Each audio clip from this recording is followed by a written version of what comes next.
My dear students, now we are going to start with unit number 2, that is determinants. So in determinant, first definition that we are going to discuss is permutation. So I will say in the definition, let X be a non-empty set, a bijective map sigma from, it is a sigma somewhat like this, a bijective map sigma from X to X is called as permutation. So in our syllabus we are going to focus on specific permutations. So I will say let Sn denote the set of permutations, of the set X is equal to 1 to up to n. So in other words, Sn is nothing but what? It is a collection of all bijective maps from set X to set X. So let us try to make some cases by putting the value of n, by taking particular values of n. So I'll say for n is equal to 1. So what will be our set X? Our set is X is going to contain only one element.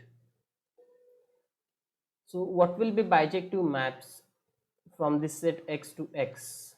Try to recall the concept of bijective map.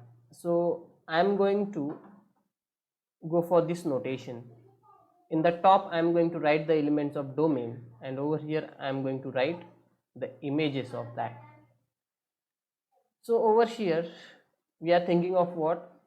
A permutation sigma, you can say, from what? Singleton 1 to singleton 1, right? That is nothing but what? We are thinking of a permutation from X to what? X. Our X is having only one element. So such type of notation we are going to use. Now our domain has only one element, so I will write 1 over here. So what image I should give to this 1? Okay, if I draw a Venn diagram, my 1 is over here and 1 is over here. So what image I should give to this 1 so that I will get a bijective map? Obviously it should be 1 only, isn't it? Because there is no other element in codomain. So if you talk about the case n is equal to 1, then your Sn contains only one element, and that is nothing but what? The identity permutation, because 1 is mapping to what? 1. So I will write it here. So yes, so our sigma S1 over here is, it will contain only sigma 1, where what is our sigma 1? Where our sigma 1 is somewhat like this, 1 is mapped to 1. Now let us think about the case n is equal to 2. Now in this case our x is going to have two elements, that is 1 comma 2. Now we are supposed to think of bijective maps from set X to X. Note, what is our X? X is containing what? Two vectors. So the question is, what will be our S2 in this case? So what will be our S2? Let us think. So I am going to use such type of notations, right? 1, 2. So these are my domain elements. So if you think of Venn diagram, you will get the answer easily. So this is my domain, which has two vectors, that is 1 and 2. This is my codomain, it has two vectors again, that is 1 and 2. So where I can map this 1? So there are two possibilities now. Either I can map to 1 or either I can map to 2. So I will write 1 over here. Is that okay? And here I will write what? 2. So if 1 is mapped to 1, so where should I map to? Naturally there is only one choice, because if I map 2 to 1, then it will not be a bijective function, because it will be not on 2. Is that okay? So therefore I cannot map 2 to 1. So the only choice is I should map 2 to 2. Then and then only our map will be what? Bijective. So the image should be 2. And if you observe properly, this is nothing but the identity map, because 1 is mapping to 1 and 2 is mapping to 2. Now let us try some other cases. Now suppose 1 is mapped to 2, then where should I map 2? I cannot map 2 to 2 because then function will not be on 2. Therefore, I should map 2 to 1 only, somewhat like this, and this will be my sigma 2. So that are the only possibilities, right? So therefore, our S2 has two elements, that is sigma 1 and sigma 2. Okay. Now the thing is, these functions can be written in cyclic notation also, that we will see after discussing the case n is equal to 3. So I'll say for n is equal to 3 now. So for n is equal to 3, our x is going to have 3 vectors, that is 1, 2 and 3. And our sigma is from what? X to x. So see, I am giving different notation, sigma 1, sigma 2. You can use any notation, but sigma is followed everywhere, so we will use sigma only. Okay, now let us see how many elements will our set S3 have. So now we are going to think of some bijective maps from x to x. Now since this is our domain, here we will have 3 elements now. For n is equal to 2, we had 2 elements, 1, 2. Now we will have 3 elements, that is 1, 2, 3. Now let us try to think the images of these elements. Just remember one thing, since we are dealing with bijective maps, 1, 2, 3 means each element should appear here, but it should appear only once. Okay, that is what we have observed. If you go backwards, you can see that whatever 1, 2 you are having here in the domain, same 1, 2 you are having in the codomain. So see, they are appearing, 1 and 2 have appeared, but they have appeared only once. So this thing you have to keep in your mind while giving images here also. So I will draw codomain now. 1, 2 and 3. 1, 2 and 3. So how many possibilities are there in this case? So 1 can map to 1, 2 can map to 2 and 3 can map to 3, right? So that is nothing but what? The identity map case. I will call it as sigma 1. Okay, so maybe I will take it to the one side. Yeah. Now let us think of sigma 2 over here. So sigma 2 is equal to 1, 2, 3. Now 1 can map to 2 also, that case also we will take, and sigma 3, which will be the case 1 can map to 3 also, that case also we will take 2, 3. Fine. So 1 has mapped to 2. So what are the possibilities of 2 now? We are talking about sigma 2. So 2 can map to 1 or 2 can map to 3 also. Okay. So if I write 2 maps to 1 over here, so 3 should map to what? 3, because all the symbols should appear, right? Next case is 2 can map to 3 also. So 1 is mapping to 2. So we have already mapped 2 to 1. So 2 can map to 3 also. So maybe sigma 4 I will write here. 1, 2, 3. So 1 is mapping to 2. Now 2 can map to 3 also. And since 2 is mapping to 3, 3 should map to what? 1. Okay. So this case has been covered. Now the other one, if 1 is mapping to 3, now what are the possibilities of 2? 2 can map to 1 or 2 can map to 2. So let us cover, if 2 maps to 1, then 3 should map to what? Naturally 2 only. And let us try to think of sigma 5. So 1, 2, 3. So now 1 maps to 3. So 2 can map to 2 also. So if 2 maps to 2, where should 3 map?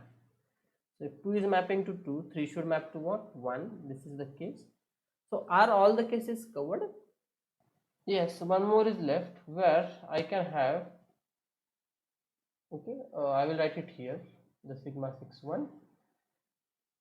If I am having maps to 1,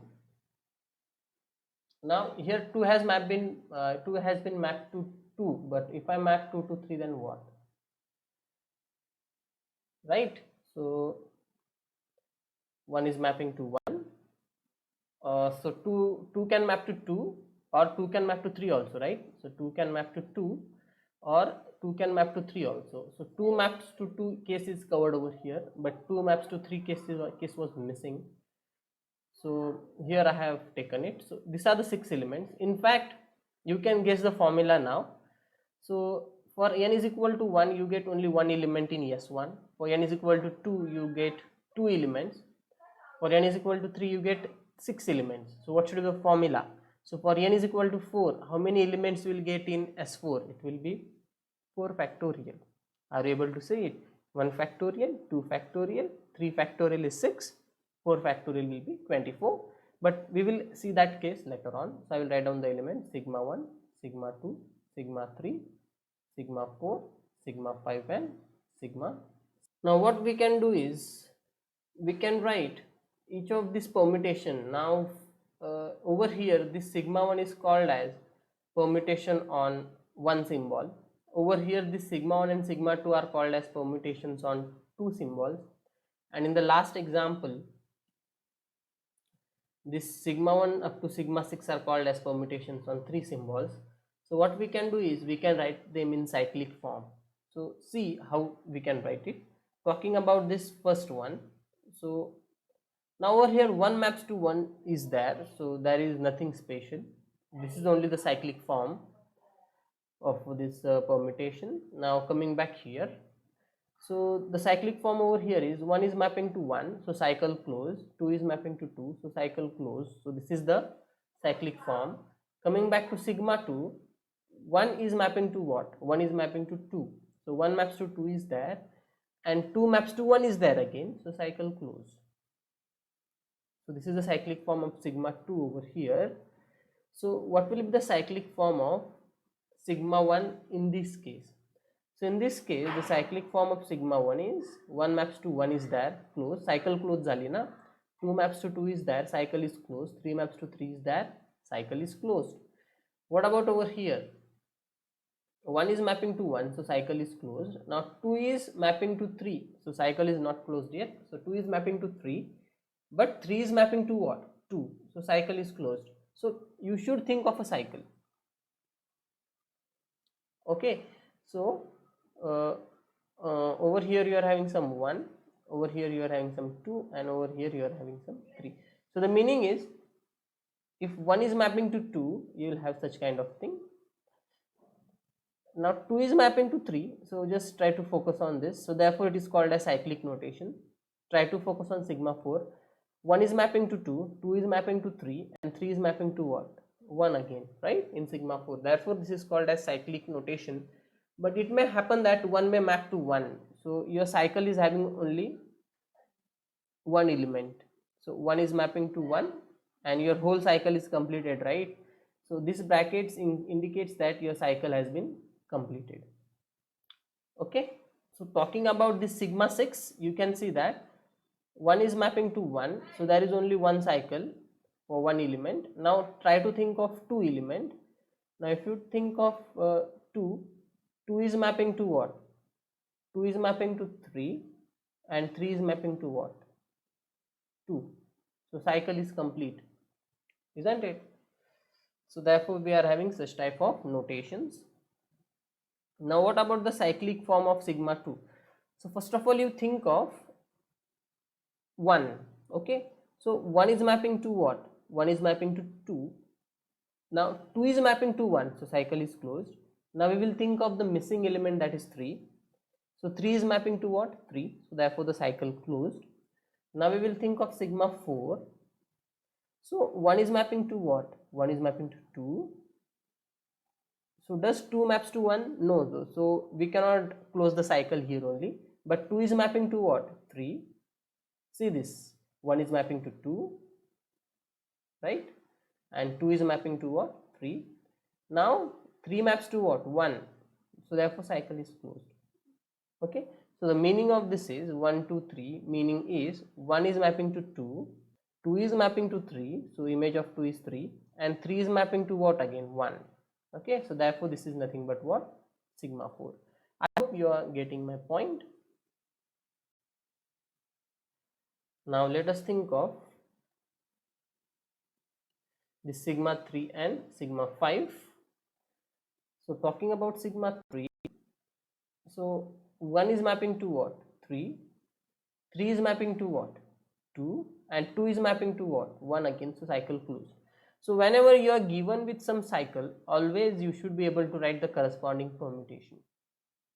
Okay, so over here 1 is mapping to 3, so 1 maps to 3 is that. 3 is mapping to 2, so 3 is mapping to 2, and 2 is mapping to what? 1. So 2 is mapping to 1. So we have recovered sigma 3. So next thing is talking about sigma 5. How can you write it in cyclic notation? So 1, always start from 1.